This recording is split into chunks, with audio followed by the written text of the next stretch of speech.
Gather, veterans. It's time to join the fight.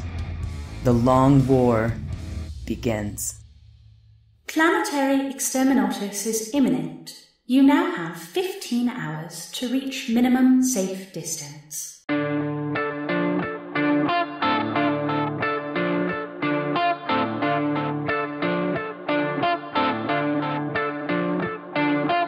This is The Long War. I'm Robbie B, and joining me once again are my partners in crime, Kenny Boucher and Stephen Four. What's up, guys? Yo, dog, great to be here.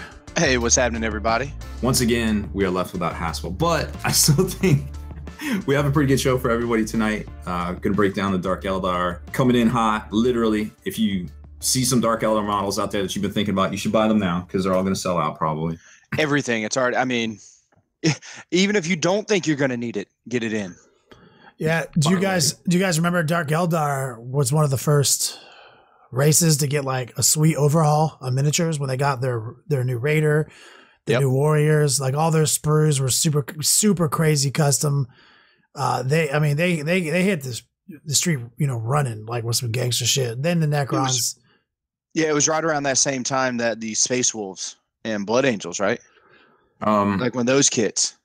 Yeah, they started redoing the attack squads with the computer, so there's more bits on the sprue. I think it was I think Dark Eldar came out fall of 2010, November, I think. Let it be known. Yeah, I'm gonna go with that final answer. Necrons came out right around the same time with all those. That's right. That is up because I started commissioning that same year, and I was used to this little number where I'm like, scrape this arm, put it in the arm box, shoulders in the shoulder box, feet in the feet box, torso, and I just keep going. And then at the end, you just glue them together however the fuck you want because they're Space Marines, right? So I was doing my first Dark Eldar commission back in 2010. I was like, hell yeah, I got them all cleaned, all that bullshit. That took me like a hot 2 hours. Now I'll start gluing these bits together. These don't fucking fit. Oh no. Pull out the instructions and it's like arm A to arm B, torso C to, I was like, I have fucked up bad. There's actually almost no way to come back from this. No, it was bad. Wow. Yep. And that's for everything now. Like you got to really watch that stuff unless it's the ETB. So you got to be careful there. But G-Dub's really coming in hot with all that stuff. So especially with the Shadespire. Probably touch a little bit on the tabletop market watch tonight, but not a whole lot into that. We do have, I would say a fairly robust segment on that, and then just jump right into the Dark Eldar because we're going to do something we've never done before. Kenny pressured me into it. We're going to go over, try to break down as much of the rules and maybe a couple of the units that are relevant. Yeah, more like how many books have come out, and there's so many other things going on that we're talking about promoting, big events. We've had 13 books come out, Robbie B. Is that right? 11? Is that the number that we're at? I gotta think on that one. So, but either way, we haven't been able to dive in and spend 45 minutes talking about a book, and tonight is the night. It's either 14 or 17. Somebody can fact check me. Yeah, I've narrowed it down. So first up in Tabletop Market Watch, let me grab my notes. We have new releases for next week going on pre-order this week, and obviously Dark Eldar's coming out this week. Book collector's edition from G-Dub's site. Books 40, data cards are 15, no dice, but I think there is a combo like art book thing available on Games Workshop site, but I don't have the deets on that right here. Going on pre-order this week is the new Shadespire. We got Far Striders, which is the second Sigmar set. Of course, the expansions are 30, and Melgor's Fiends, which is the other Chaos expansion for Khorne for 30. The sleeves, but no dice for them, which is interesting because I guess you could just use the other set of dice because they're all pretty technically the same faction, but you cannot use the cards together. They have a separate faction symbol. I guess that's really all we need to talk about that, except for the fact that they become inspired a little bit easier than their previous version. So I think for the Khorne ones, they just have to actually hit something. And for the Stormcast, all they have to do is actually get into the enemy's table half outside of past no man's land, and they inspire. So seems pretty easy to do depending on what you're playing against, but that's we know how every plan goes when it comes to tabletop wargaming there, and there's a couple of books, but nothing too big as far as Kickstarter watch. We haven't really done that at all, but there is one on our radar, and that's the Judgment Kickstarter. They're doing a wave 2, offering more minis. We talked to those folks at Adepticon. Stuff looks great. I think Kenny's got some stuff to paint, maybe on Twitch. I definitely have a few artifacts in stock right now that I do plan on throwing in my queue.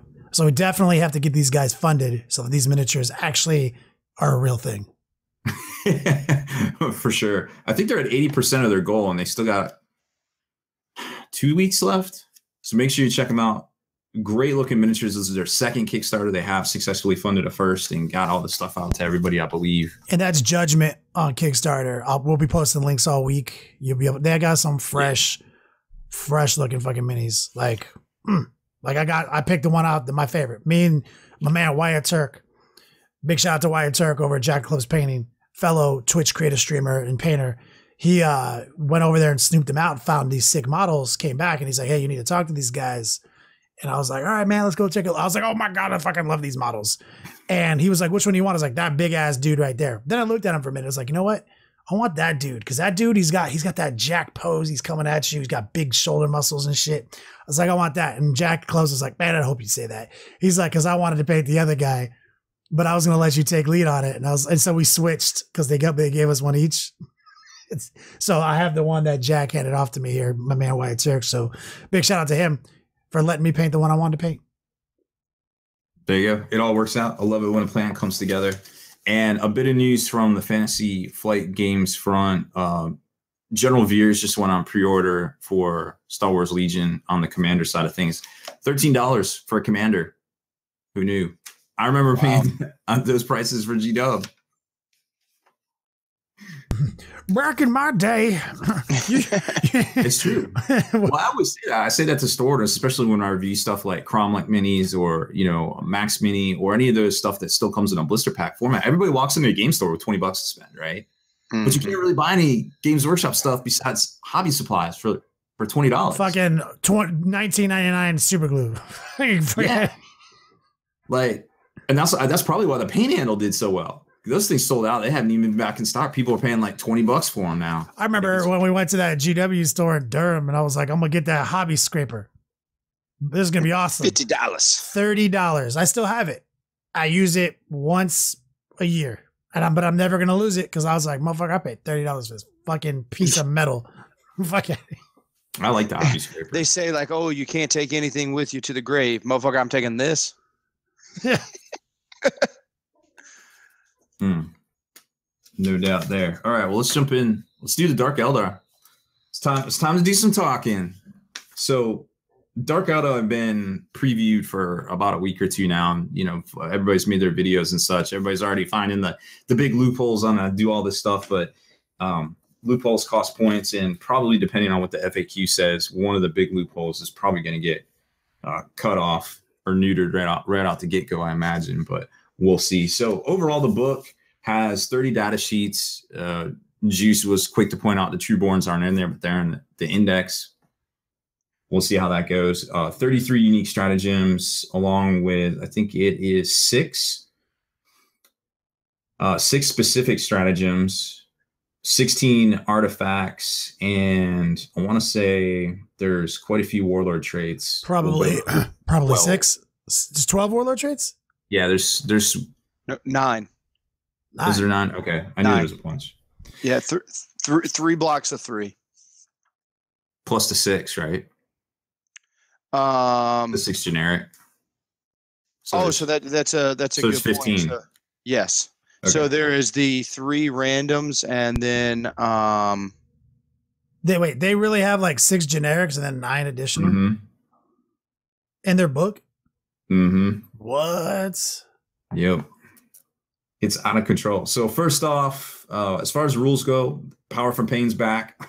Fantastic mechanism. Combat Drugs is back. There's 5 Power from Pains. Robbie B, I was wrong. I'm sorry. There's 19 warlord traits.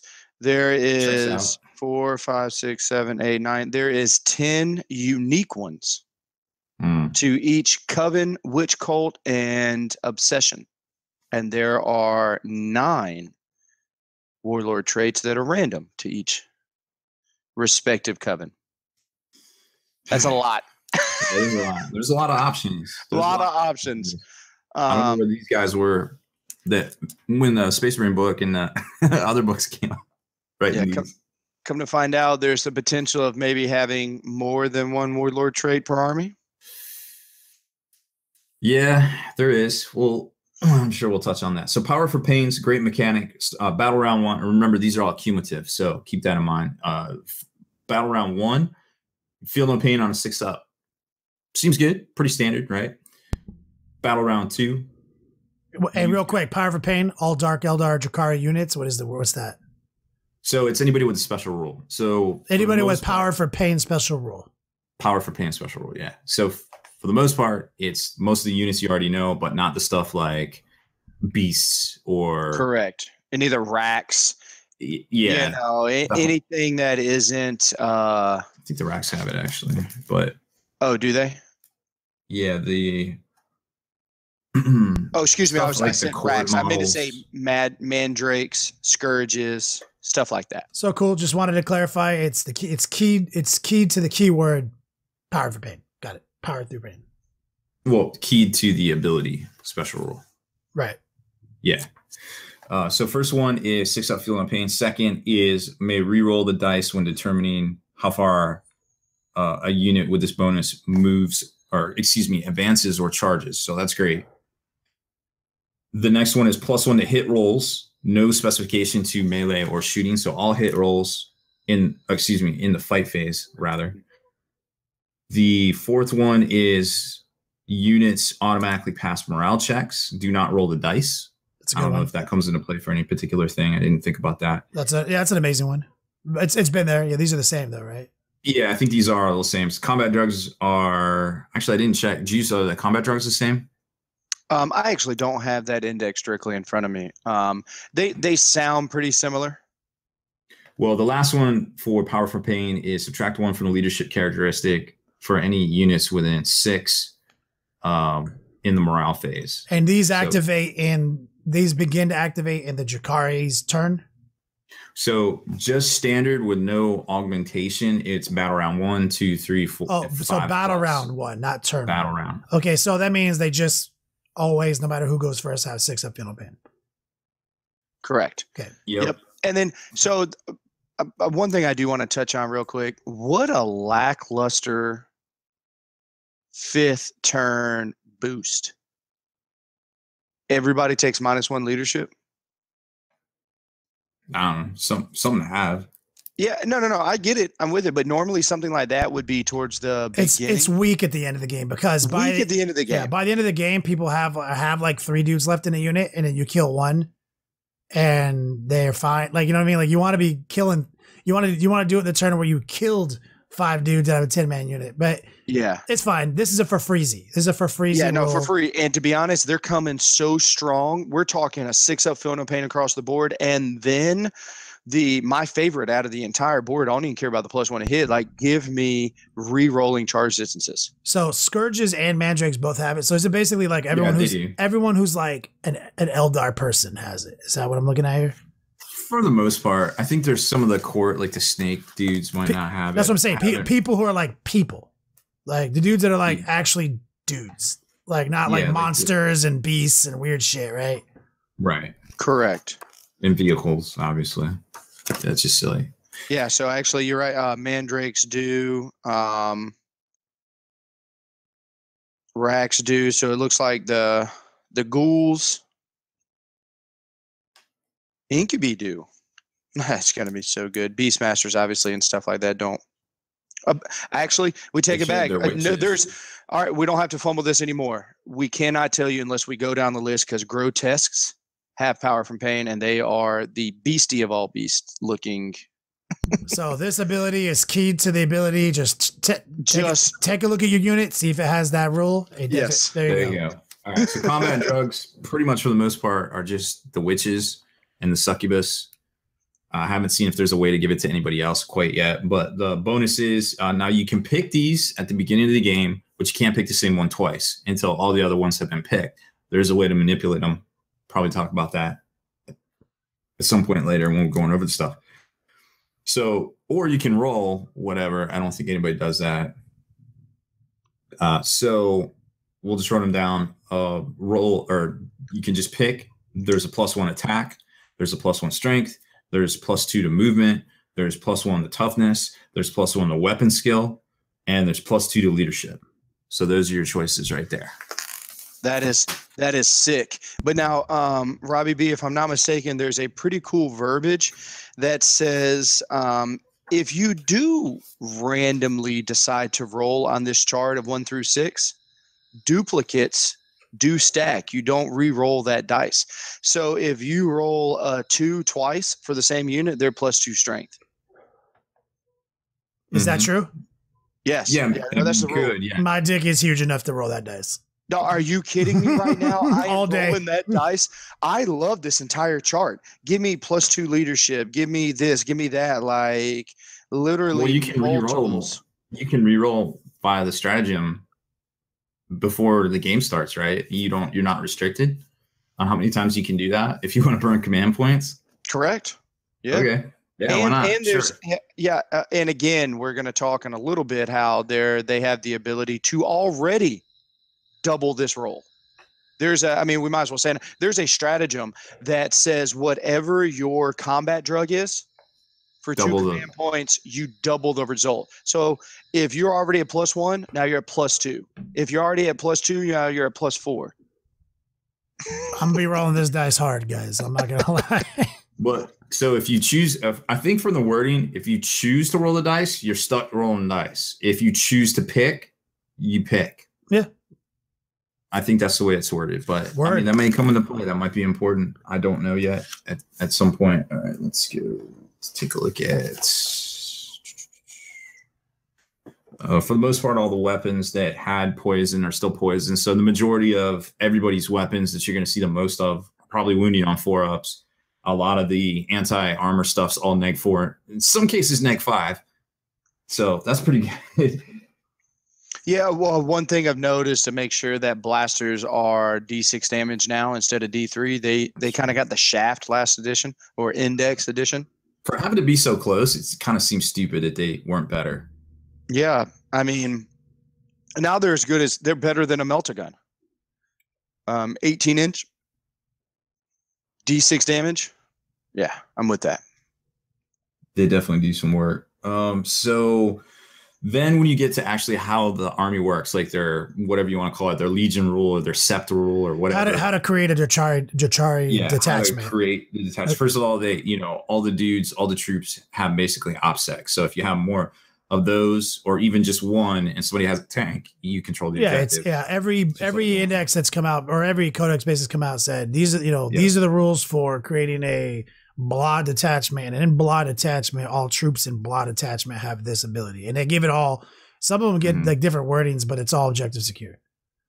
So so they have that, no deviations from there. But any other, there's some interesting stuff that I'm sure we could speculate to infinity about. But when you make a detachment for the Dark Eldar, if you take 3 patrols, you get 4 command points. It's specific to them. If you take 6 patrol detachments, you get 8 command points.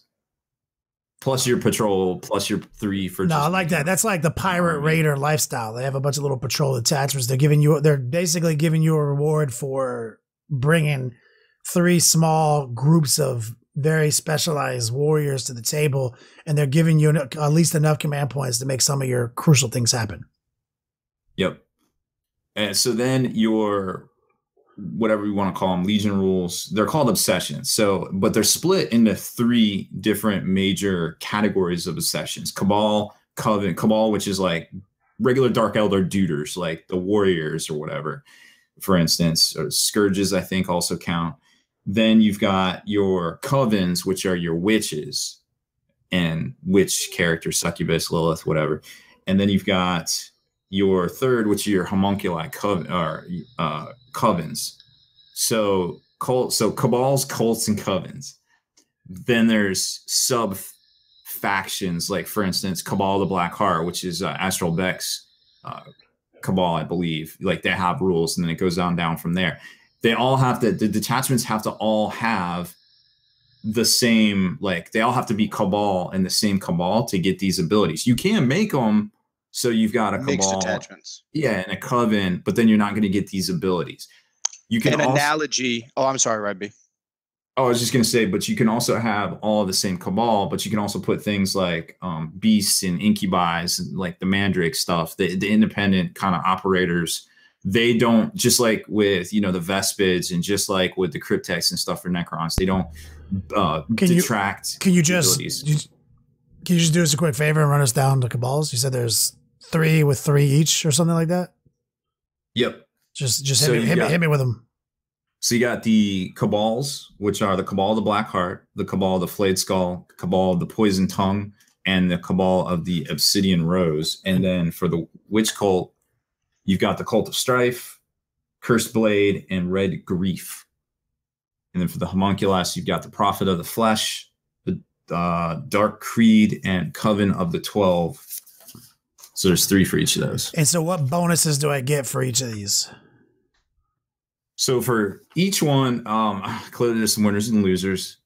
The Cabal of the Black Heart, they count the power from pain as being 1 turn higher. So for them on turn 1, they get to reroll. They already have 2 power for pain tokens. Yeah. That's pretty good. Turn 3 is a little scary against those guys, I would imagine. The next one is add 3 to move characteristics for all models with this obsession that can fly, but you only add 3 to their maximum 1 if they have a minimum and maximum kind of type deal. Enemy units do not receive the benefit for cover against models with this obsession that can fly or that are embarked on a transport that can fly, and reroll hits a 1 for models when attacking with rapid fire weapons. So specifics. This is the Flayed Skull. That is, I wanted to go back to the Blackheart. There was something that was missed there, and why I love this so much as well. It says units with this obsession that don't have the power from pain. So literally, that goes back to what we talked about, is maybe those units that don't benefit the, you know, whatever they may be, they get the bonus, aka 6-up, feel no pain, just like the as if they were power from pain. So they will benefit from endure the suffering bonus, which is the 6-up, feel no pain. So we want to talk about the Coven that just keeps on giving. You know, that is my hands down favorite, by the way. Vex Coven seems strong. But Rob, so on this next one, you talk about what was it called? Flayed Skull. Flayed Skull. So these guys get a bunch of bonuses to movement for their flyers, and they get rapid fire bonuses. Yeah, reroll hit rolls of 1 for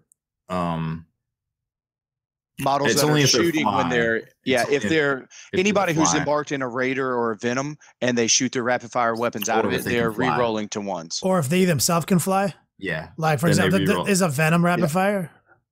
No. It says the verbiage says that if they are embarked in a transport that can fly. Mm-hmm. Oh, okay. So it's just they fly, or they're in a transport that has fly. So like correct. Dudes in a Raider. So it's infantry units. It just says any unit that can fly. Okay, so like a fucking Venom. Does a Venom have rapid fire weapons? Venom does have rapid fire weapons. Splinter cannons. Yep. So you can upgrade them too. But I'm just saying. He said if a unit can fly or be embarked. I mean, it doesn't say an infantry unit.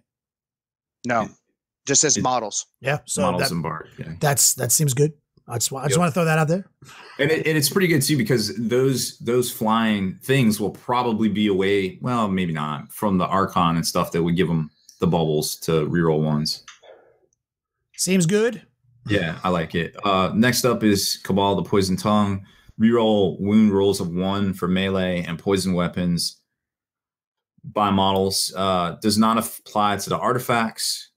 And a poison weapon is anything with the poison weapon ability. So that lets you reroll 1s to wound on poison weapons?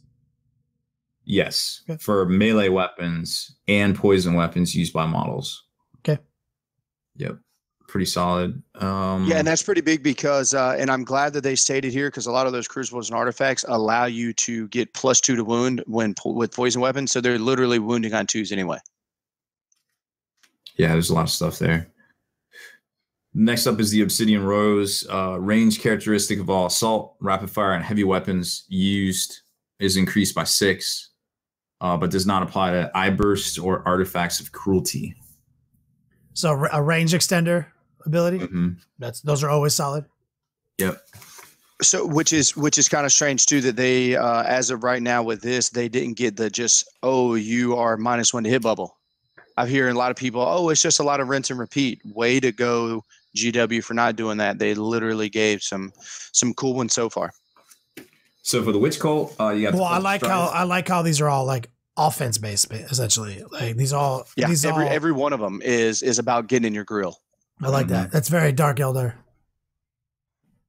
Next up is Cult of Strife for Witch Cult. Increase the attack characteristic of models with this obsession by 1 during any turn in which they've charged, word charge, or made a heroic intervention.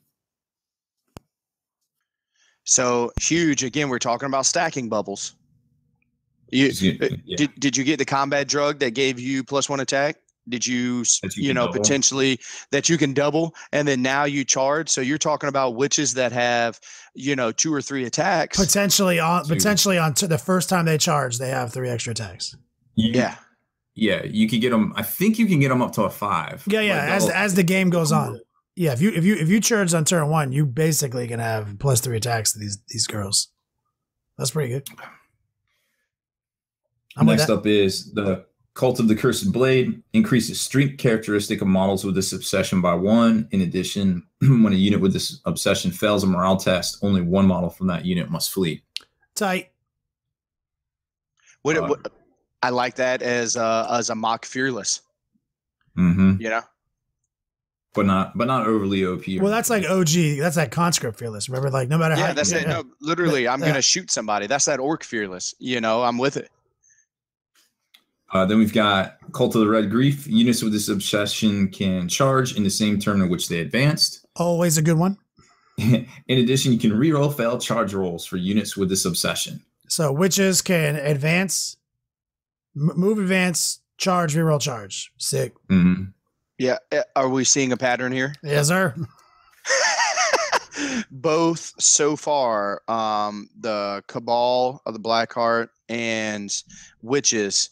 So your entire army, if you have multiple detachments that include witches and, anybody else, you are literally re-rolling your charges if you want. Well, they're obviously unheard of. They're letting us be set up like the old days. Remember, like the old Cult of Witch that came out like back in the day, and it was the White Dwarf Cult of Witch, and like remember Mark Parker was winning GTs with that. And I remember him just having all his raiders, do all his little rolls, figure out each little witch squad did a different thing, and he'd have to set all that up. And you would see it like these are the guys who can charge you on turn 1. These are the guys who do this, et cetera. Like you'd have all laid out. Like you can do the same thing here with using multiple obsessions across multiple patrol detachments. You could have, essentially like 9 raiders filled to the brim with witches that all have each grouping has a completely different role in the battlefield. Like not saying it's good or bad. I'm just saying it harkens back to a very feel goodsy time for me in 40K. And they have the 4 up and vulnerable like they did too. Yeah. Is it all the time or close combat? A close combat. But I mean, yeah. And one thing I love about this is this should make every Dark Eldar player happy as can be because, any model that they have laying around is back in play because everybody's re-rolling. Everybody is this. Like everybody can charge any element. You just don't have to have 50 of the same model to make a good army as of yet. I'm loving it so far. Next up is the Homunculus Covens. First up is Prophet of Flesh. If a model has this obsession, it's invulnerable, conferred by its insensible to pain ability, is increased to 4 up. Seems good. I think it was 6 previously. I forget. The Dark Creed. Models and enemy units must subtract 1 from their leadership for each unit with this obsession that is within 6 of theirs to a maximum of -3. So that could stack. Very, very OG Dark Eldar feel right there. Remember they used to have the Horfexes and shit. There was a lot of leadership shenanigans you can do in a Dark Eldar army back in the day. Yeah, it was actually a boogeyman, just like the 3 triple Land Raider list and stuff. But there was like a specific Dark Eldar build that would hit you with a bomb of like -10 to your leadership. There was like an artifact they would reveal that have multiple scary bumper sticker raiders near you. It was a thing. Mm-hmm. They'd roll up on your Thunderwolf cavalry unit and like kill a guy or some shit, and then you'd be like autofill your fucking leadership. Yeah, and you're going to take a wound for every guy until you make it or whatever else. Like, well, come to find out, it's impossible. So pick your whole unit up. It's ridiculous. So then the Covenant 12 is improve the armor penetration characteristic of all melee weapons used by a model with this obsession by 1. So, you know, if it's 0, it's -1. If it's -1, it's -2, etc. So there's some play there because I think the engines are also counted as this. You can throw it on there. You're reading my mind. The Talos paint engines are definitely 100% going to get buffed. Are going to get buffed by all of those. Oh yeah, without a doubt. Moving on to the 33 stratagems. Woo! Let's get crazy. So we'll just kind of summarize a couple of these that are easy to do. So first off is the obligatory webway portal, the way to get your guys in. You can do this. There's a couple of caveats on this. You can't do it if you do the Screaming Jet stratagem. And so you can spend 1 command point and set up infantry, biker, or beast, Drakari in the webway instead of placing it on a battlefield. If you spend the 3 command points, you can do it for 2 units. And then, of course, they emerge at the end of any movement phase. Set them up anywhere on the battlefield. There's more than 9 from enemy units. You can only use the stratagem once. So 2 units max for 3 command points. No jet bikes, or excuse me, no I don't think you can do it with the engines or the vehicles, is what I was trying to say. Next up is one that's going to be a little dicey. Probably need a FAQ, depending on what the other FAQ does. I don't know. Alliance of Agony, use a stratagem before the battle if your warlord is an Archon. Choose up to 1 homunculi and up to 1 succubus from your army. Generate a warlord trait for each character you choose. Note that these characters are not regarded as your warlord for purposes of, are only regarded as your warlord for purposes of these warlord traits. So it's kind of cool, or the intent. Yeah, it's like the get a bonus relics stratagem, but warlord traits. Yeah, but warlord traits. And there's some good ones in there that you're about to see. The bad news is that if you really want to spend 210 points multiple times to get a homunculi succubus, you could kind of spam the extra command point thing a bit, the extra D3 command point thing, and get a bunch. I don't know if it's worth it. Probably not. But it's just kind of scammy and probably not the way that it's going to end up happening. I don't know. Yeah, I mean, I wouldn't. Yeah, reading this, when you pick a warlord, there's nowhere does it say that a warlord trait can be picked multiple. The same one can be picked multiple times.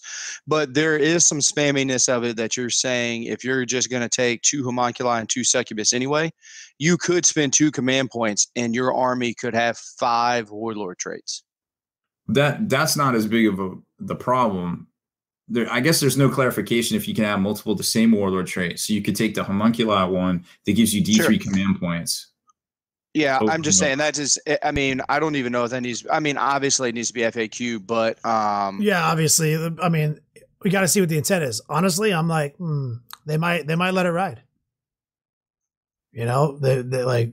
I'm like they're kind of telling me like, hey, you can have 3 patrols, get 4 bonus command points, so you have a 7 command point army. Takes advantage of all these cool little rules, and then you can get like 4D3 more command points. Like, I can see them saying, yeah, fuck it. Like, I don't know. It's just maybe they need that to work. I don't know. Anyways, moving on. Architect of Pain, 1 command point. Use a stratagem at the start of battle round. Choose a unit from your army that has a power for pain. Until the end of the battle round, it treats the current battle round as being 1 higher. And it is cumulative with other similar effects, such as the Cabal, the Black Heart. So if you play it on them, you could get a +2. You're telling me turn 1, I'm +1 to hit, re-rolling my charge, and a 6-up feel no pain.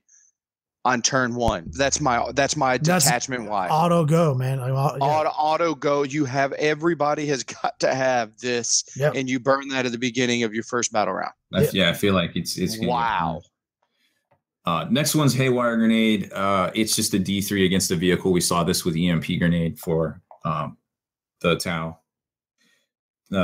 Lightning fast reactions to command point. This is probably where you're going to see this being played. Drakari infantry vehicle or biker unit from your army, excluding Urian Raykarth or Homunculi Coven, is targeted by a range or melee weapon. Subtract 1 from all hit rolls made against this unit for the rest of the phase. It seems good. That's a good one. Then there's the obligatory take multiple relics, or whatever you want to call them. 1 command point for 1, 3 command points for 2. Eviscerating flyby. Use a stratagem when a witch cult unit from your army that can fly advances. If the unit moves over an enemy this phase, choose one of those enemy units, roll a d6 for each model in your unit, adding 1 to the result if the enemy unit you picked is infantry. For each roll of 6, the enemy unit suffers a mortal wound. It's all right. It's all right. It's okay. Fleshcraft is use it 1 command point. Use a stratagem at the end of your movement phase. Select a Homunculi Coven monster or grotesque from your army that's within 3 of any Homunculi Coven homunculus from your army. The model you select, it's like the Nurgle one. You just give a homunculus something, D3 wounds back for 1 command point. Can be okay.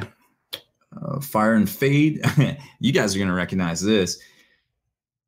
Use a stratagem after a Drakari unit from your army shoots in your shooting phase. That unit can immediately move up to 7 as if it were the movement phase. It cannot advance, and however, it cannot charge in the same turn it does so. So I like got some restrictions. We like movement manipulation.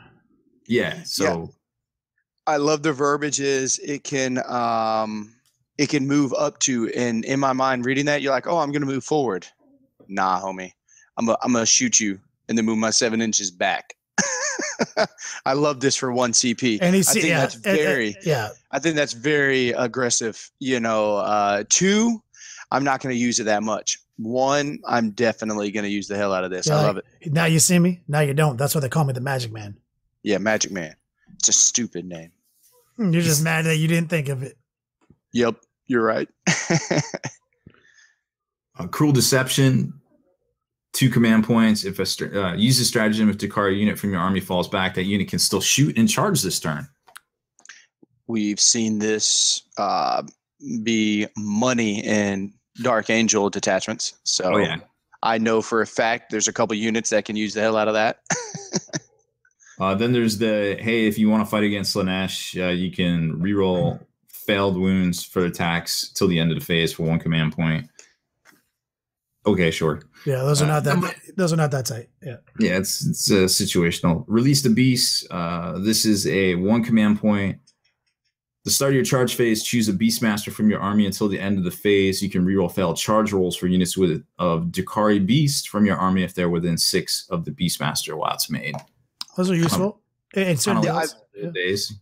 I love this because the Drakari Beasts are some of the models that cannot get the bonuses of rerolls between the Cabals and the Witch Cults. So now you're saying every unit in that Dark Eldar book or Drakari book has the ability to reroll a charge. Yep, without a doubt. Then this one's probably going to see a lot of play. 2 command points, Hyperstim Backlash. Use a stratagem at the start of a battle round. Choose a unit from your army that has a combat drug ability until the end of the battle round. The bonuses that unit receives is doubled. However, at the end of the battle round, roll a d6 for each model. On a 1, they suffer a mortal wound. So they double the power for pain. What do they double here? The combat drug. This is how you get the double attacks. Okay, cool. Yep, this is one of my favorite ones.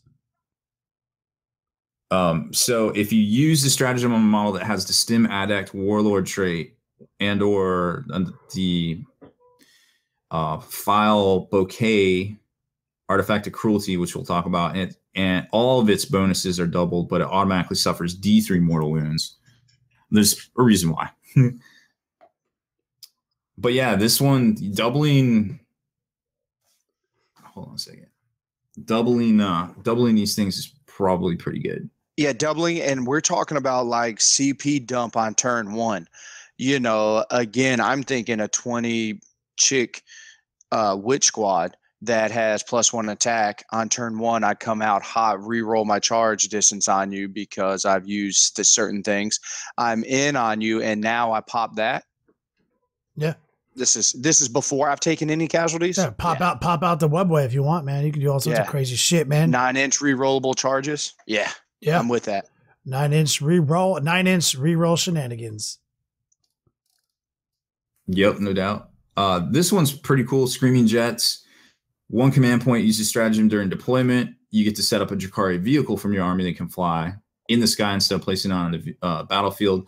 It can descend at the end of one of your movement. Deep strikes in 9 inches away. 100% behind that one. Yep. I think deep striking is one of my top 3 favorite rules in 40K right now. Oh yeah. And this is great. You will not get alpha struck now. This is during deployment, so you can use this stratagem as many times as you want. If you have 3 raiders, put all 3 raiders in reserve. You know. Mm-hmm. Or you have those nasty ass jet fighters. Yeah. Yeah, that's a great point. Now, this is something that Storm Ravens have no access to. Yeah. Keeping themselves alive. The next up is Freakish Spectacle. Wait, is there further wording on that deep strike one? That we were if you use a stratagem on transport all units inside, all units embarked inside remain so when it is set up in the sky. So you can have you can't use the webway if you use Screaming Jets. That's the one. Right. You can't use the webway, like I said earlier. So you have to decide how you want to play it, right? Yeah, if you want to arrive by transport, or you want to arrive webway. Right. No, that's cool because like if you build like a Wraith Void Bomber, whatever the fuck their jet thing is called, Crimson Hunt. I don't fucking know. What's their crazy little Darkland shooting thing? Flyer. The Void Wraith Bomber? Yeah, if you're the kind of guy who wants to spam those, we got a webway for you. Void Raven Bomber and the Razor Wing Jet Fighter. Yeah, we got a way for you to play those nasty. If you want to run your big ass groups of dudes out of webways, we got a way for you to play that too. Yeah, and again, like if you're just running Ravengers that have 3 Dark Lances and you're not trying to get shot off the board, like it has the fly keyword. It's a vehicle that has fly and potentially, anything else. So it's covered underneath it. This is, again, for 1 CP, like, wow. Yeah, I'm using this one. Like, this one's the heater. Yeah. Yeah. 100%. Robbie? Next is 1 command point. Use a stratagem when the enemy unit fails a morale test within 6 inches of Urian Raykarth or Homunculus Coven unit from your army. 1 additional model flees from the enemy unit. I mean, maybe. Dog, turn 5, about to win this game. I have 1 blaster left. You have 2 models left in your fucking unit. Some shit, man. I don't fucking know. There might be. This is like never. There's a moment. This will happen next year at some point in the GT, but that moment is not today. If you remember that you have this at your disposal, absolutely. Yes, sir. Mirror match, and you're going up against a 3-man witch squad. You've killed one. Like this let's say you're sitting on take 1. You're sitting on like 3 CPs or some shit, right? And you're like, you have a blaster left. That guy has like fucking 1 model left in his unit. And you're like, pop the one where he's like minus 2 to his fucking leadership, and he loses 1 extra guy. Fucking die, motherfucker! Like, I win this game. Like there's a moment, but I don't want to be in a situation where this moment matters. Don't let it happen to me. Then there's another Homunculus one, 2 command points. Use it before you're in Raykarth or Coven, and your army fights in the fight phase. Until the end of the phase, you can reroll failed wound rolls for that unit. Rerolling failed wound rolls is good. Yeah, what does that apply to? 2 command points. You're in Raykarth or Coven, Homunculi Coven. Homunculus. Okay. That's right. This one might. Let's just read it. 1 command point. Use a stratagem when your Drakari infantry unit from your army is receiving the benefit of cover. Is targeted during the shooting phase until the end of the phase. Add 2 to that unit's saving throw instead of only adding 1. Those are powerful. For 1 command point. I mean, that's powerful on units with like 2 up saves and 3 up saves. Mm-hmm. Like it's I mean, like it's okay in other units, but like yeah, it's a useful one. Like you'd have to think about how you want to use it. Yeah, it's mostly you. I can see it on, especially when there's mass infantry and you're in cover. You're like, and they're just bolters or custodes bikes. You know, Yeah, make them work for it. You know. Yeah. Yep. And you're like, yo, normally I just die here, but guess what? I have a 3-up save and a 6-up feel no pain. Let's see what happens. Pray they don't take you alive. 1 command point. If a Jakari unit from your army slays the enemy warlord in a fight phase for the remainder of the battle, every model in the enemy's army subtracts 1 from their leadership. Was that 1 CP? Yeah, 1 CP. I mean, it's going to be hard to make that happen, but yeah, okay. Soul Trap, 1 CP. Use the stratagem when an Archon from your army kills an enemy character in the fight phase. Increase that attack strength and leadership of that Archon by 1 for the remainder of battle. That'll happen. That's 1 CP? Mm-hmm. Enhanced Aether Sails, 1 CP. Use the stratagem when a Raider or Ravager from your army advances. Add 8 to that model's move characteristic for the phase instead of rolling dice. So potential combo there with the... Yeah. Oh yeah. That's a fast moving motherfucker right there with some of the combos. Mm-hmm. Yep. A couple of things. Onslaught, 1 CP. When the stratagem, use the stratagem before Incubi unit fights in a fight phase until the end of the phase. Each time you roll an unmodified hit roll of 6, the attack scores 2 hits instead of 1. Is that a rapid fire weapon? This is in close combat. It's 5 phase. Yeah. No, I want you to know I really like this. Incubi hit like a train right now. So I'm down for 1 CP. No, it's good. No, I'm with it. I was just like, oh, is this one of those rapid fire stacks? Bah. Oh yeah. For one part of the anti-psyker suite, the Crucible Malediction has made its return. The Crucible points. Yep. Select a homunculi from your army and roll a d6 for each psyker unit within 12 of it. On a 4-up, the unit being rolled for suffers D3 mortal wounds. Yes, sir. Use it once per battle. Yep, that's basically the Crucible. That's what it did before. Yep. Torment Grenade, 1 CP. Use the stratagem before a model from your army fires a Phantasm Grenade Launcher. If the enemy unit is hit by an attack made with this weapon, then in addition to the usual effects, roll 3d6. If the result is higher than the highest leadership in the enemy unit, it suffers D3 mortal wounds. How many is that? 1? 1, yeah. Yeah, that's like a demon shell. Like I always have like extra CP because I'm always like, just in case this fucking lord needs to fucking shoot his bolter to kill Mortarion because my obliterator's double shooting couldn't pull it off. I need to throw a CP at this, hit with my bolter, and then do D3 mortal wounds to fucking Morty and finish him off. Like I'm always like, this might matter. Always remember that. So that's like the moral of the story is like there's a lot of CPs in there that don't matter like in your forward operating brain of how you want to play the army. But there's lots of little tools that are going to be situational that you have to just be aware of, memorize them, hold the cards in your hand if you need to, because there are plays with all these types of stratagems. Mm-hmm. It could come in handy, but yeah. The next one's a trendsetter. 3 command points, Agents of Vec. Uses stratagem just after your opponent has spent command points to use the stratagem, but before the effects are resolved. Roll a d6. On a 1, your opponent's stratagem is resolved.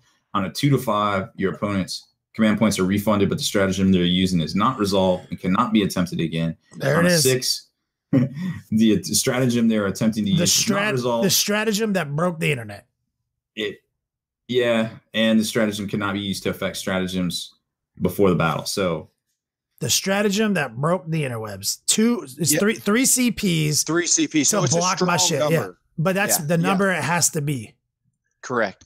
2 is just way too few. 3 is a good number. I don't think we'll ever see a 4 CP. We have talked about this since the dawn of this edition that, you know, we're talking about a second power or this or that. We're like, hey, remember, see, you can't stop a stratagem. Some of these are like, I'm going to double shoot you. It's not like, let me cast this leadership, the psychic power. Let's see if you don't block me. This is literally happening. You can't stop it. Now what you're saying is obliterators drop in with their lord. All this damage is about to go down. I'm about to fuck some shit up. And you're like, suck it. 3 CPs. Your ass don't get to do that. That's right. Really good. Guess what? Did you know what the range on this is?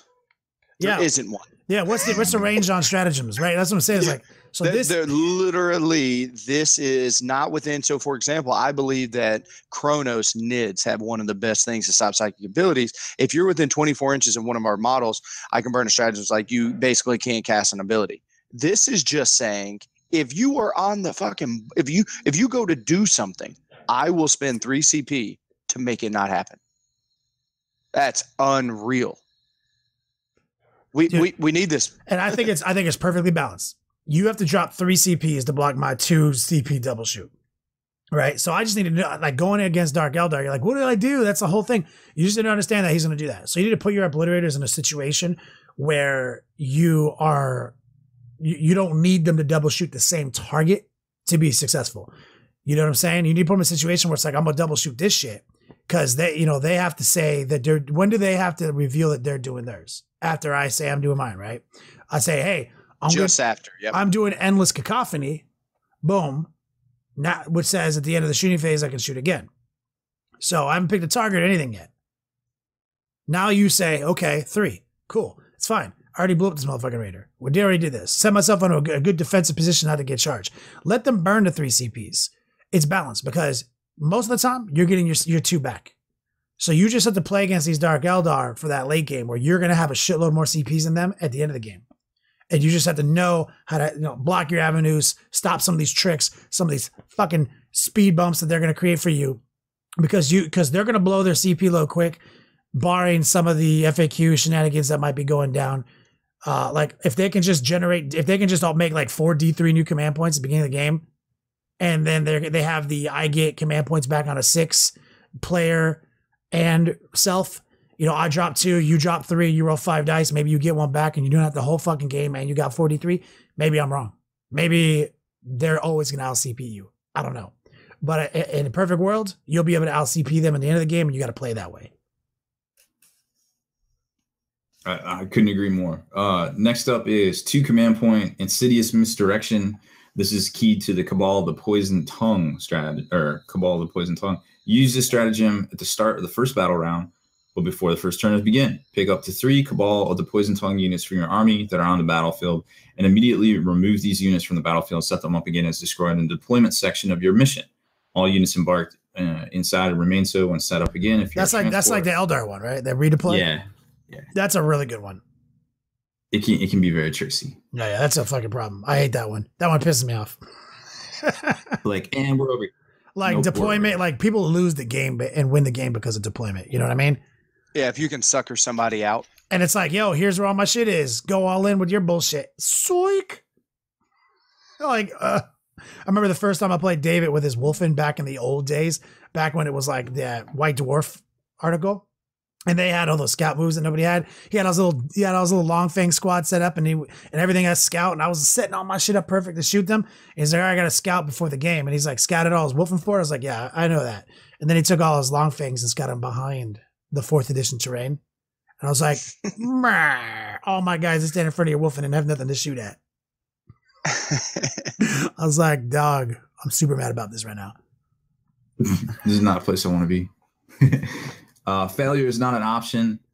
1 command point used on a Cabal of Obsidian Rose. Whenever it fails a morale test, select which models will flee. But before removing them, each one can shoot as if it were a shooting phase or make a single close combat attack. That's like the Slanesh one. The Slanesh have a thing, or like Emperor's Children specifically. Noise Marines, I think, have a rule like that. Yeah, and that is one of the grossest things. You want to talk about being able to snipe out characters. Now, this is done in the morale phase. The Emperor's Children are done when the model is slain. It can shoot. Yeah, but I think they specifically gain the sniper rule. I think. Oh, gotcha. Yeah, because I got caught slipping with that one time, and I was like, I'm glad I made that mistake and just killed 2 models and not wiped out your whole squad. Yep. I like that. Yeah, from 1 command point, it could get dirty. 1 command point, Masters of the Shadowed Sky. This is for the flying Cabal. Flayed Skull. Whenever you select 1 to shoot with in a shooting phase until the end of the phase, add 1 to hit rolls made for this unit's attacks against targets that can fly. I like it. 3 command points. I'm sure we'll see this. Use the stratagem after a cult of strife, that's witches, unit from your army has destroyed an enemy in either the shooting or the fight phase. If using the fight phase, use the stratagem after the attacking unit has consolidated.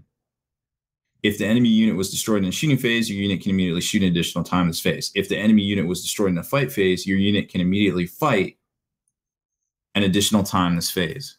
So that's exactly what that's a common one. Soul Burst. Yeah, that's this is what Soul Burst action should be, right?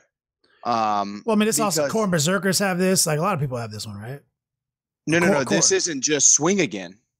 This is saying when you destroy an enemy unit, you get to do another. It's a Soul Burst, but you pay CPs for it.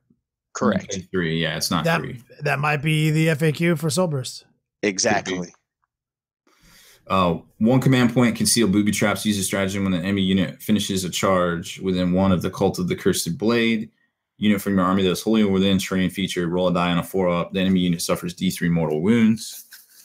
Kenny, you remember what you were just saying, caveat, and talking about how to take random wounds from people. If you're in a terrain and Morty charges you, you're like 4-up, he takes D3. Yeah, you're like, motherfucker, all else failed. Remember Demon Shell. Yeah. That's what I'm saying. Don't fuck it up. Next one's 2 command points. Cult of the Red Grief. That's witches. Just before a cult unit consolidates, instead of moving towards the nearest enemy, it can consolidate up to 6 inches towards the nearest transport from your army that's keyed to them. If models in this unit end the move within 3 inches of the transport, the unit may immediately embark upon it if it has sufficient capacity as if it were the movement phase, and can do so even if they disembarked during the same turn. Can we go back to the morale phase shooting strat? Is there a last sentence to that we may have talked over? One that might say that if they kill somebody when they are shooting, they get to not die. They get to not die? What? Yeah, the one where your dudes die in the morale phase, you pay the stratagem and they can shoot again. Oh, let's see. I believe that. No. The sentence says, if you kill one, they're alive. If you kill a dude, they're alive. If any models are slain by these attacks, none of the models flee from your unit. If no enemy models were slain, the fleeing models are removed as normal. So this stratagem is like a sort of a fearless thing. You get to target anybody you want with this? It says at the end of the morale phase, so yes. So I can basically, I'm gonna shoot those brimstone horrors. None of us die. Yeah, if they're in range. Seems good. I like there's no restriction unless it says otherwise, or it's the shooting phase. Shout out to Colonel Cabbage. He caught that. Oh, that's what's up. My main man. 2 command point black cornucopians. Use a stratagem at the end of your movement phase. Pick a unit of prophets of flesh, racks from your army, and remove it from the battlefield. Then set it up again at its full starting strength, fully within 6. Oh, what? Of the edge of the Tide of Traders, and more than 9 away from enemy models. Tide of Traders. Wow. Yeah, Tide of Traders, but you can only have 5 models in there. So, How many points are those 5 models? Can someone look that up for me? I just want to see what the value is. They are. That makes me happy. 9 points a model. Okay, so Tide of Traders way better. Plus weapons. Oh, plus weapons. Yeah, 9 points a model base. 5 to 10. Unit. Yeah, 5 to 10 large. So you have a 10-man unit. Oh yeah, so okay, it adds up. So this is that makes me happy because I was really scared GW was going to FAQ out Tide of Traders. They just wrote in Tide of Traders. Yeah, I believe cultists are gonna get the conscript. I think you can't have more than 20 in a unit. Okay, I think there's a possibility that happens, but I think that they might get overlooked because they think Poxwalkers is more of a problem, which they are. Nick Navati was making 110-man Poxwalker units every game. Off of the back of 340-man cultist units. So that could tie a trader, and then it just goes infinite. No, I think the issue is I don't think it's an issue whatsoever if you tell me they're 20-man units, because now it's a reasonable number to be able to try to kill them all in a turn. Yeah, now it's 10. Next up is two command points. Dark Creed stratagem. Use this stratagem if you select the Dark Creed unit in a shooting phase until the end of the model. An end of phase, models in that unit can target enemy characters as if they are not the closest enemy unit. Yeah, there's a few. Yeah, we've seen that all day. One command point. This is also homunculus stuff. Use the stratagem when you select a coven of the 12 unit from your army to shoot in a shooting phase until the end of the phase. Models in that unit can target enemy units that are within 1 inch of friendly coven of 12 units. But each time you roll a hit roll 1 for such attack, it's resolved against one of your coven of 12 units that is within 1 inch of the target. You decide which. For weapons that hit automatically, roll a d6. On a 1 to 3, the hit is resolved against one of your units. On a 4 up, it's against them. Situational. This strategy cannot be used if the shooting unit is itself within 1 inch of an enemy unit. So it's. I think this is probably for the injured. I mean, we've seen stuff like that. You know, what I mean, we've seen. I mean, like shooting into combat is a thing. But shooting in combat with stuff that has like 2d6 shots, etc., it could get pretty crazy. All right. Next up is the artifacts. So there's actually a bunch. I think there's 11 of these. We'll just run them down real quick. First up is one that replaces the splinter pistol, 12-inch range, -2 AP, 2 damage, add 2 wounds rolls. It's poison, add 2 to wound rolls made for this weapon unless it's targeting a vehicle. Each time this weapon kills an enemy model, the bearer regains 1 lost wound. So this is something that's going to be pretty normal throughout a lot of these relic things. Literally, it's poison, so traditionally it's wounding on 4. But just about every one of these relic pistols are adding +2 to that, so they are hitting on potentially 2s and wounding potentially on 2s. Yep. So the next one's Djinn Blade, Archon with Husk Blade only. Each time the bearer fights, it can make 2 additional attacks with the weapon, roll a d6. On a 1, they suffer a mortal wound. I think it's the same stat line as the normal blade. +1 strength, -3 AP, d3 damage. Helm of Spite. This is one of my favorites. Yeah, it's really good. The bearer can attempt to deny 1 psychic power in the enemy psychic phase in the same manner as the psyker. In addition, each time the bearer makes a successful deny the witch test, the psyker that attempted to manifest the power suffers a perils themselves. So if you pair that with the Crucible, you know, I mean, there's some random abilities going on. You're taking wounds off people. No, I mean, psychic defense is a necessary part of the game, so I like it. So not only do most things, they just say you get to deny a psychic ability like you're, a psyker. Now you're saying when you do deny that power, they take D3. They take a perils. And you know what I love about this? It says they take a perils. Well, so you know what happens if the psyker dies from the perils? Yeah. It doesn't Everybody around them goes, gets imploded. So I am really loving where if you feel like you can get it, Crucible, and then this in the same turn, wow. Yep, without a doubt. Nightmare and Dallas, homunculus only. Whenever you make the feel no pain roll from the power from pain, the wound is now lost on a 4-up instead of a 6. So 4-up feel no pain seems good. On one guy though, that's a relic, right? Yeah, on a character. It's all right. I like more things that help the army than that. Then there's a grenade that upgrades, and I think what does it do?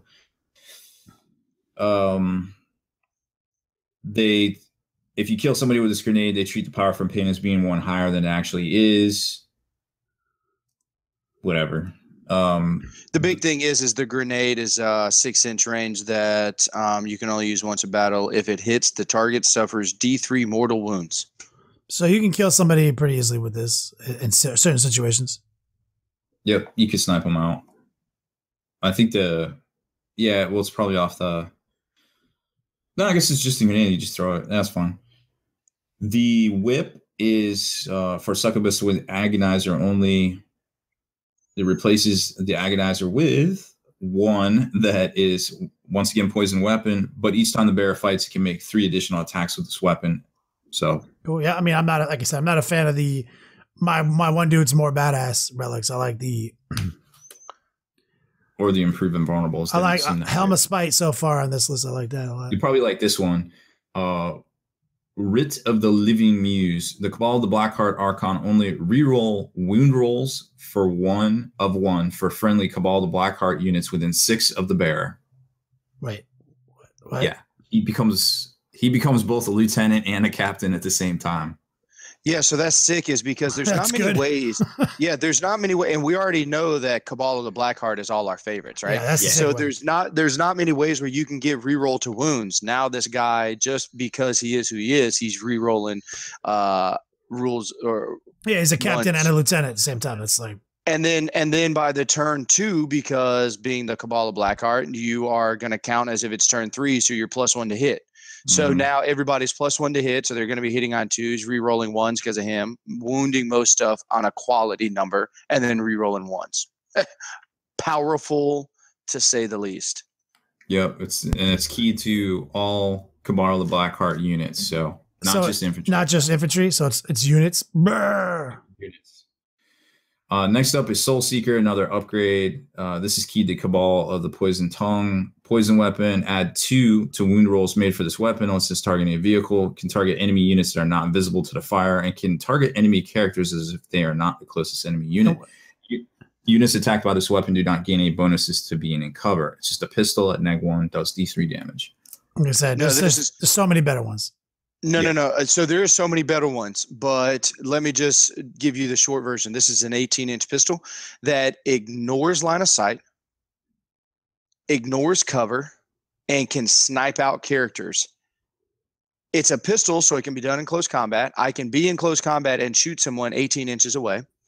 I'm at -1 AP with D3 damage. When you're in close combat with a pistol, I thought you could just shoot your pistol in close combat. Yeah, just the dudes in combat. Oh, okay, gotcha. So either way, so you can still shoot this or whatever. No, I mean, yeah, you can definitely tag a dude. Yeah, this gun has got like all the upgrades. I mean, this is pretty powerful. I don't ever see myself wasting CP or doing anything. No, I mean, else. like we're obviously going for the Black Heart relic all day, every day. Like, unless GW says I can have infinite command point spam,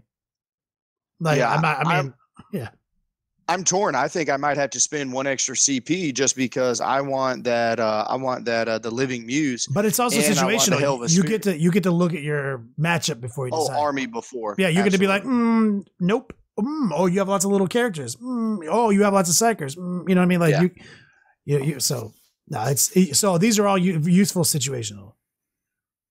Next up is the Armor of Misery, Cabal of the Obsidian Rose, where it has a 3-up, Archon only, where it has a 3-up save.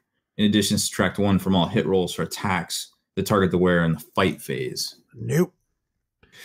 On paper, it's amazing, but I ain't trying to fucking be about that life. I'm about this, like, I'm going to shoot you up, move back behind cover, fuck you up over here, charge you on turn 1 with some witches, deny this stack of power, pop some of your dudes, reroll everything from shooting. Like, I ain't trying to be about this life.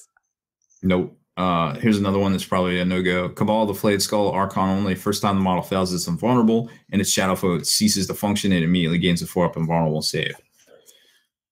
This one's a little bit more, you might see it. Defile Bouquet, Cult of Strife, Succubus only. Roll a d6 at the start of each battle round to randomly determine a combat drug from the table on page 87. Until the start of the next battle round, this model gains that bonus in addition to any other combat drug bonuses they have. Nope. Duplicates are cumulative. If you're going witch, it might be a thing. Traitor's Embrace, Cult of the Cursed Blade, Succubus only. Roll a d6. If the bear is slain in fight phase on a 2-up, the unit is killed, suffers d3 mortal wounds, or d6, and has, after it's finished making all of its attacks. Wait, so if I kill this dude, you get to blow up on me? Yes. And do automatically d6 mortal wounds? On a 2-up, does d6. All right. It's not bad.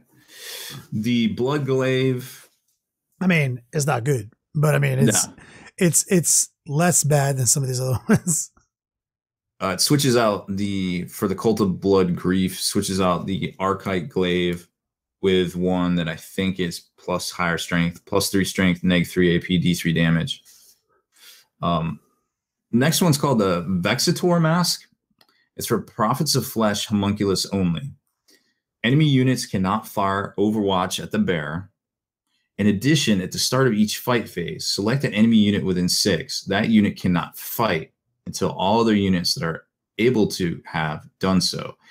If this unit has the ability that allows it to fight first in the fight phase, instead fights as if it did not have this ability. If both players have units that cannot fight until all other units have done so, then alternate choosing which of these units to fight with, starting with the player whose turn. Yeah, we've seen this one. We've seen this shit before.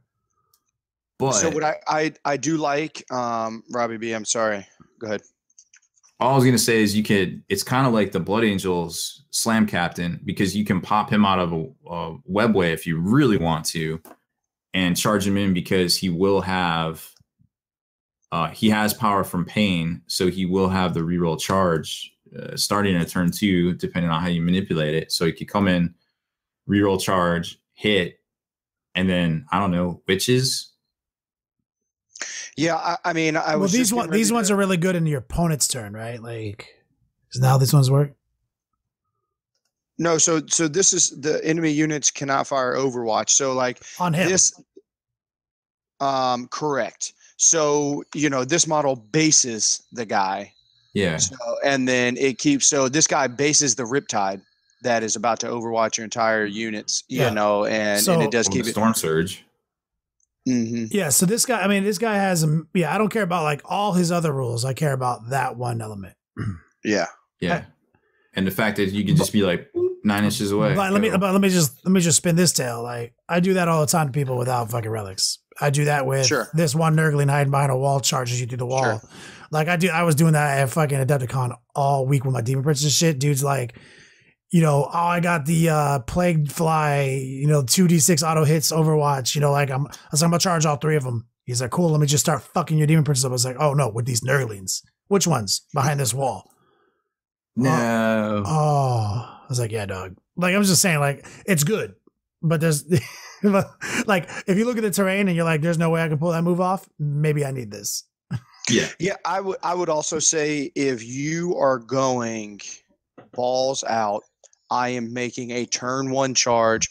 I'm putting all my eggs in the witch basket that are going to be ninja kicking and flipping and web weighing and triple combat drugs. Throw this guy in there, maybe. You're not going to be doing the Cabal or the Blackheart anyway. You're going so hard on that. Throw this guy in there. Maybe keep your guys, again, against the Tau matchup, against stuff like that. Yeah. There's play, and I'm glad it's in this book, because this entire book is close combat. Obviously with a lot of firepower as well. Because it's very chaos, like we said, like chaos. Yeah. I got some righteous shooting abilities in chaos. I got some righteous getting in your grill abilities in chaos. I can fight you up. I mean, there's a lot of great abilities, man. I love it. Next one's kind of okay. Let's see. Spirit Sting, Homunculus with Stinger's Pistol only. Spirit Sting replaces the Stinger Pistol and has a following profile. Add 2 to wound rolls made for this weapon if it's targeting vehicle. Invulnerable saves cannot be taken. Just a pistol 3, 12-inch range, -4, 1 damage. Next up is Flensing Blade, Coven of the 12, Homunculus only. The Flensing Blade replaces the Homunculus tools.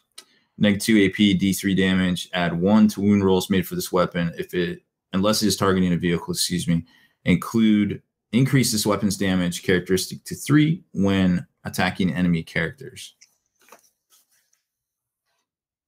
Did you guys remember that old one that they used to have? I remember Hod pulled that move on me where it was like, it's like the guy, remember they used to have like a flamer that was like ignore armor saves, wounds on a 5 or something, or strength 3. And it was like they had that one ability that liquid fire, and they had that one ability you could put on where it's like attacks from this guy automatically wound. Yeah. And I remember Hod rolls up. He's like, "Can we agree that I hit all 7 of your Plague Marines?" I was like, "Yeah, whatever. Roll these fucking 6s." He's like, "No, like they just auto wound." I was like, Hod, I swear to God, this friendship is in peril. Yeah. Oh my goodness. All right. We've made it to the warlord traits. There is a lot of them, but we'll just run them down, see what's what. So they have them divided up between the Cabals, the cults, and the covens, and then there's specific ones keyed to those specific Cabals that are named. Go figure. So I'll just run down the Cabals. Oh, let's see. Is there something to mention about generating? No, I've read. No. Okay. It just literally says random or pick one below. Okay. Seems good. First one's you can reroll failed wound rolls with the Warlord. Add one to the Warlord's attack. This is separate. Add one to Warlord's attack characteristic in which they were charged or made a heroic invention. Also regains one lost wound each time they slay an enemy in the fight phase. And the third is the opposing player must roll an extra dice when taking morale tests for units within 3 of this Warlord and use the highest result. Which cult? First one is Warlord always fights first in the fight phase, even if they didn't charge. The enemy has units that charged or have similar. You start with priority of the player. Second one is Stim Addict. Before the battle, when determining the bonus this Warlord receives from its combat drugs ability, roll 2 dice instead of 1 and apply both results. Duplicate results of cumulative. Ultimately, you can pick 2 different bonuses to apply to this Warlord. So that's the way. Remember, you have to take 1 each 6 if you just take it. So this is the way you could take 1 with this trait and then 4 squads of witches and be able to duplicate if you wanted to. Kind of like with the Necron Satan powers. Precision blows. Each time you roll a wound roll of 6 for this Warlord, and it doesn't say unmodified, the target suffers mortal wounds in addition to the normal damage. Then Homunculi is, first one is the Warlord regains D3 wounds at the start of each of your turns. Second one is add 1 to wound rolls made for this Warlord.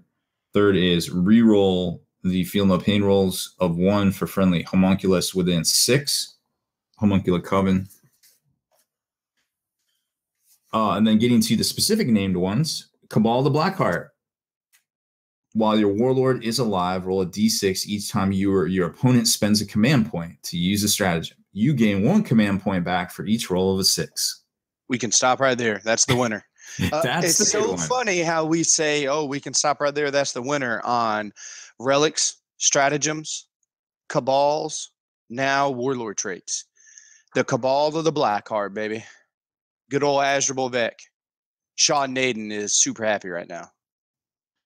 Oh, yeah, for sure. Cabal, the Poison Tongue. Units key to this can use the Warlord's leadership while they're within 12 inches of them. Cabal, the Obsidian Rose. Increase the damage characteristic of weapons used by this Warlord by 1. Cabal, the Flayed Skull. Increase the Warlord's strength and attacks by 1 during any turn when they charged, were charged, or made a heroic intervention. Like I said, we're just not into all these. Like, my dude's a little better than your. Yeah. Isn't it crazy how, Robbie B, you rapid fire read through 13 so far? There's only been 1. 2. There's actually 2. The other homunculi one that says you get to reroll 1s for a 6-inch bubble.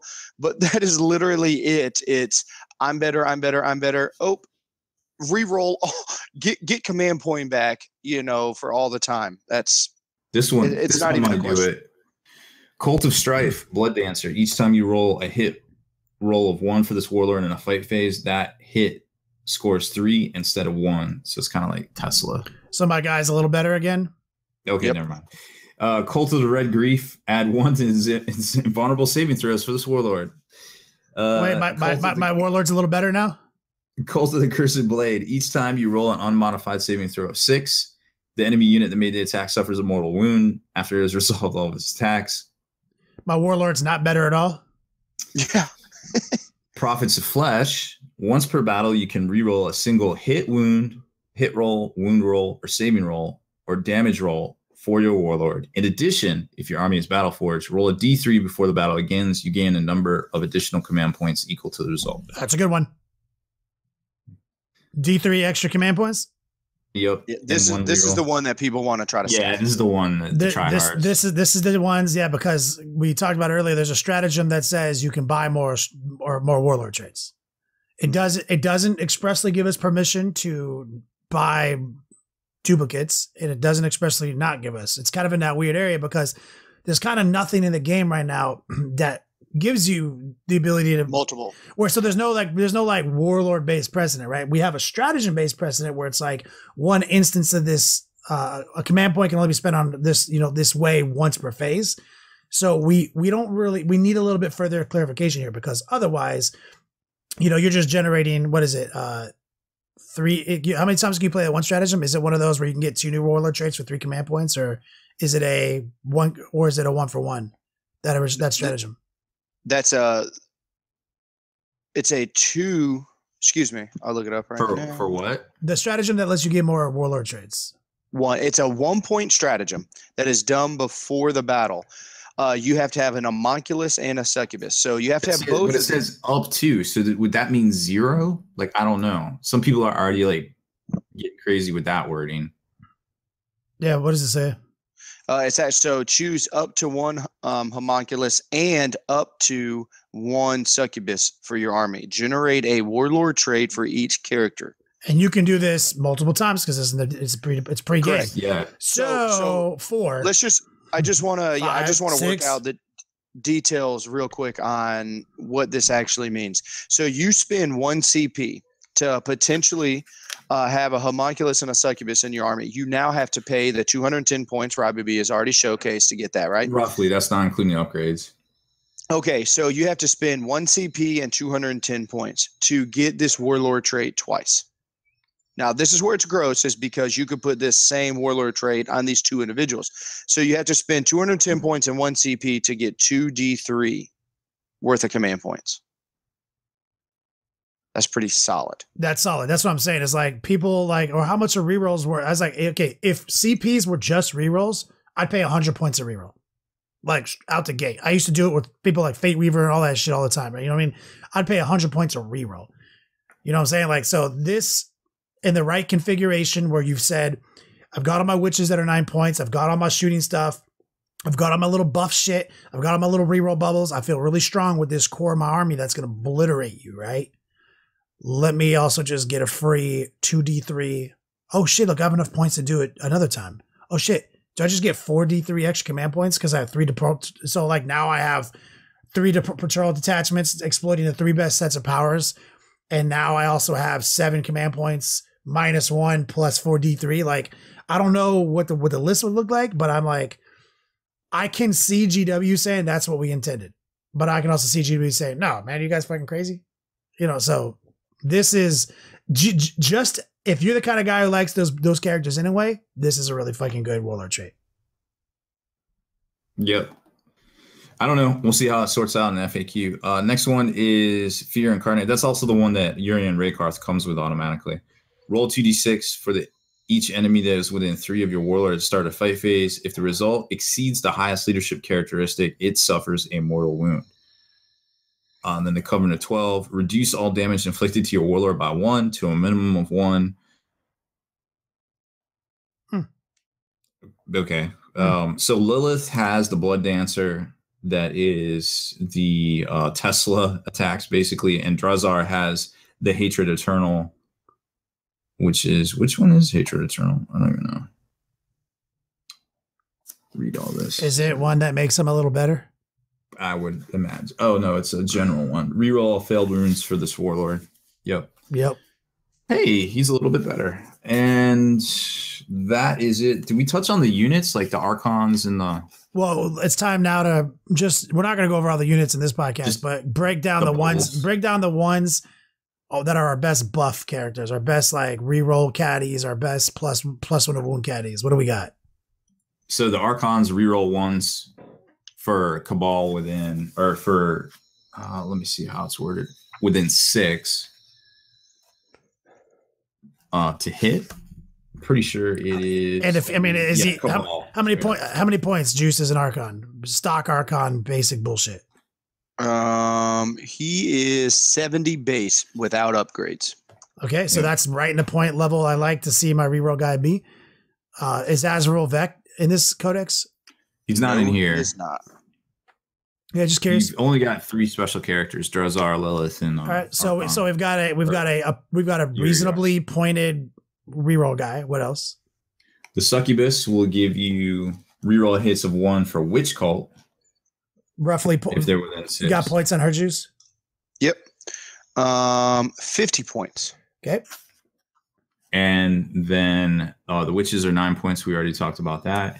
And the only consistent way to get rerolls of 1 for wound is the Chronos Spirit Probe. Reroll wound rolls of 1 for Dakari in the fight phase while they are within 6 of any friendly Chronos with a Spirit Probe. If it inflicts 1 or more unsaved wounds in the fight phase, you can pick a friendly Dakari within 6 to regain a lost wound. So it's only... How many points is that thing, Juice? That is the Chronos. Mm-hmm. He is 65 points, and he can be up to 1 to 3 models on the unit base. So there could be some webway potential here with, like, you know, there could basically the witch bomb is a thing. Oh my goodness. Yeah. The witch bomb, not even just, I'm not even just going to say witches. I'm going to say Dark Eldar bomb in any form and fashion is an absolute, you're going to see it at a table near you coming soon. Yeah. One thing I want to touch on with the homunculus. So I would have thought that GW potentially would have went ahead and known that they need to redo this verbiage because they did it for the Dark Shrouds. But I'm going to read it to you. Master of Pain, add 1 to the toughness characteristics of homunculus coven unit while within 6 inches of another friendly homunculus coven models with this ability. Of any. Of any. So I think you can only get the max of +1. No. The normal no. The normal wording is things like, for example, like heralds are like all friendly Slanesh models gain +1 strength when they're within 1 or more Slanesh heralds within 6 inches. Like they say within more, yes, they 1 say or more.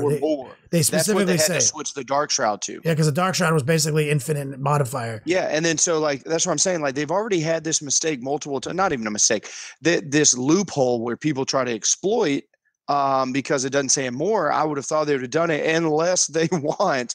If you have 3 homunculus standing around each other, they are at +3 toughness. I don't feel it, man. I don't know. I don't feel like that's worded that way. If I'm doing Rob, 1, I'm +1. It's 100% worded that way. We have a rule that is worded the other way. That's what I'm saying. Is like we have rules that say within 1 or more of you get. Yeah, it doesn't say or more. We have units that have that.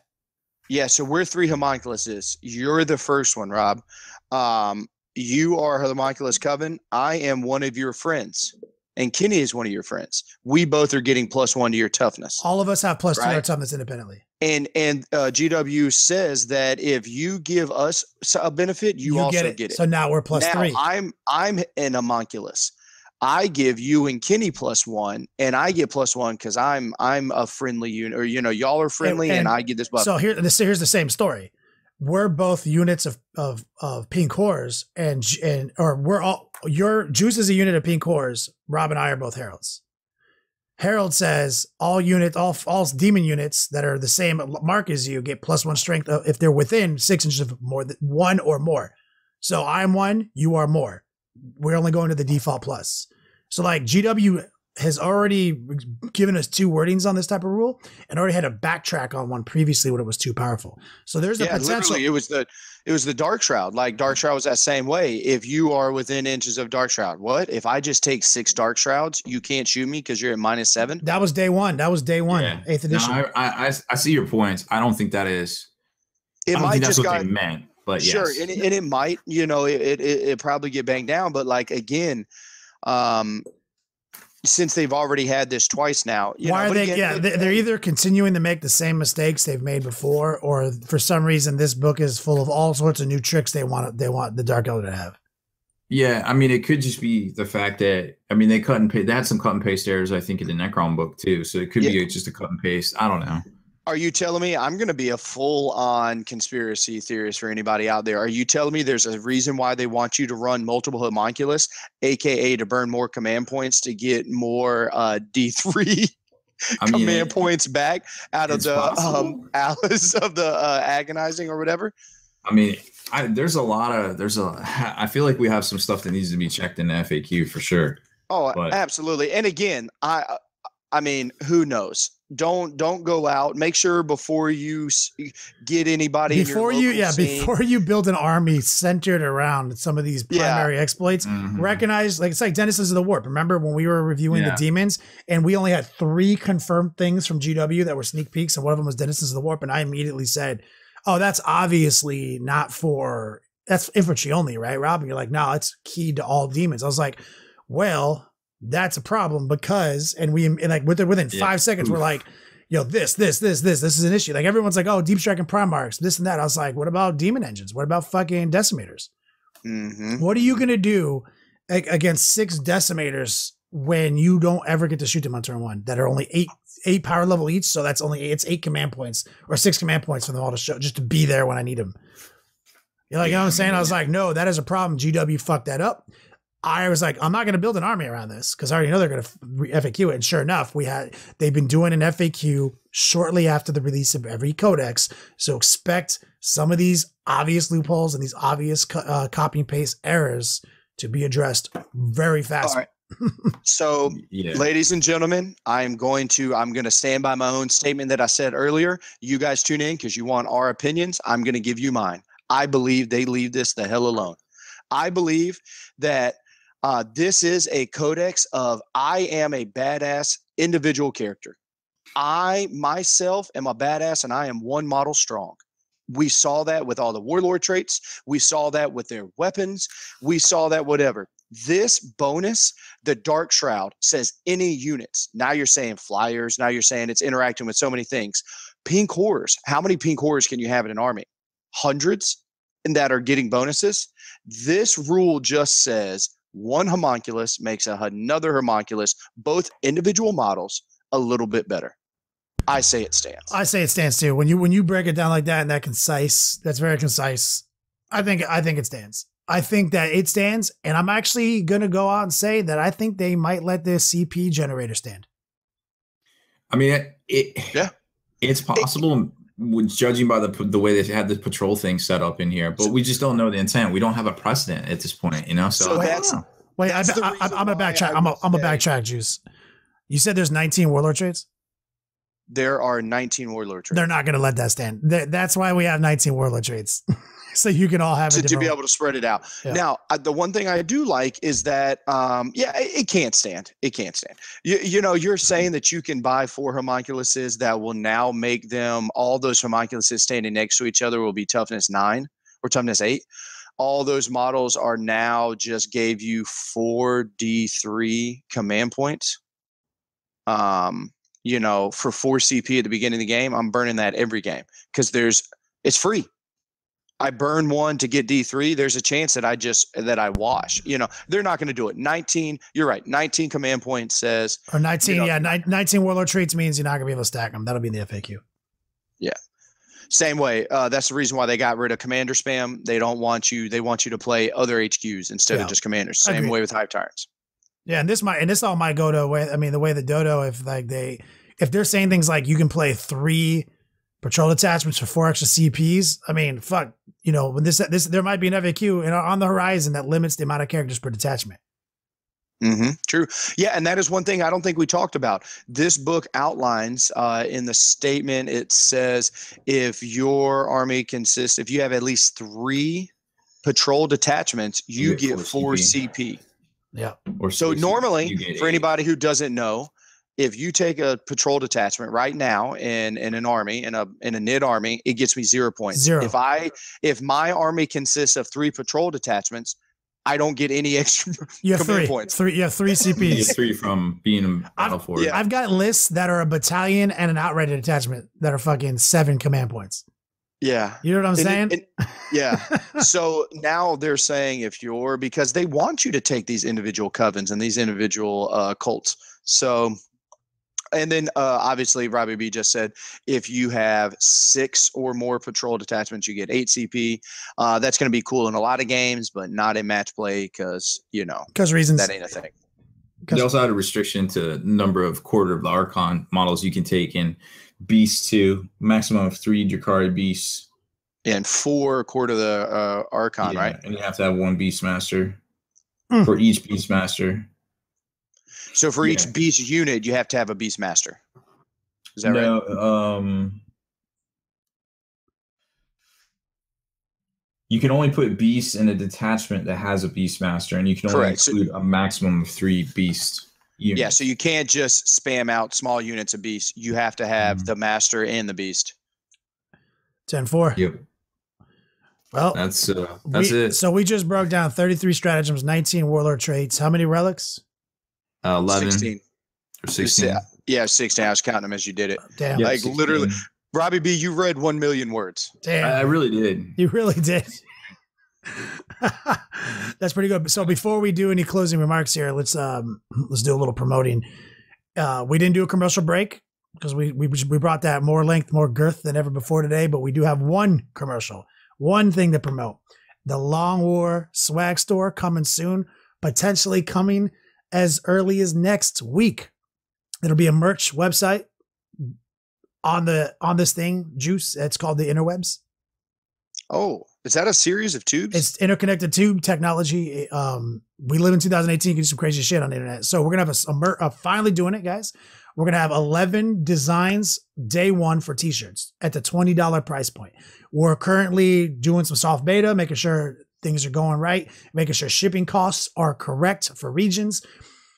Next week, you'll be able to go online, finally buy these shirts from the original Kickstarter, the original navy blue Long War shirts, the new black and white Long War shirts, the IC shirt. We've got several designs that were Kickstarter stretch goals that never made it out that are in there.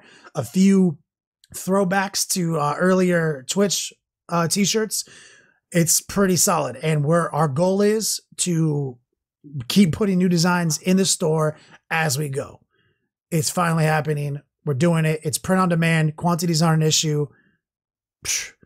Sorry. It's the endless loop of 100% of the money is going back in to build the store, to make sure that we get dice to you guys right away, templates to you right away. The more shirts that are sold, the faster we can get other products in. And it's not just going to stop. Like I'm seeing koozies, sweaters, sports bras. We're gonna go sports bras for sure. Whitey tighties. We have the largest female market of any wargaming club out there, so like that's happening. To answer some of the questions that are coming in chat, basic day one it's t-shirts. Day two, it's going to be dice and dice bags. We're going to be bringing the Vortex purple dice to the store. The new run of dice bags. It is our goal, as Juice just said, put 100% of the money we generate from t-shirts back into populating the store with thousands of dice, so we can sell Lucy's finally. You can just say, I want 15 dice. Fuck it. I want a dice bag and 20 dice. Like we're bringing all of it finally back. As far as big and tall sizes goes, I think currently we go up to 3XL print on demand, but I might be able to add a new window in there for us extra large war gamers. See, I had to make myself look extra large. If you guys are listening to the podcast, this is lost on you. But he held his breath. I held my breath, just did it. But it's finally happening, and we're sorry it took us so long, guys. It's one thing at a time, and we are constantly committed to innovation here, and we're finally doing it. We had such a great time at Adepticon, meeting everybody, selling swag, and the number one thing we heard was, "Fucking put this on the internet, you hobos." Yeah, maybe not in those words, but yeah. No, I heard those exact words. Yeah. For straight up. And that's end of promoting transmission for me. I'm turning over to Rob. I think we're done, and we don't have the legendary Mike Caspel to take us on. I got one. All right, I got one. do it. Ready? Merchandising. I am the hammer. I am the sword in his hand. I am the gauntlet about his fist. I am the bane of his foes and the woes of the treacherous. I am the end.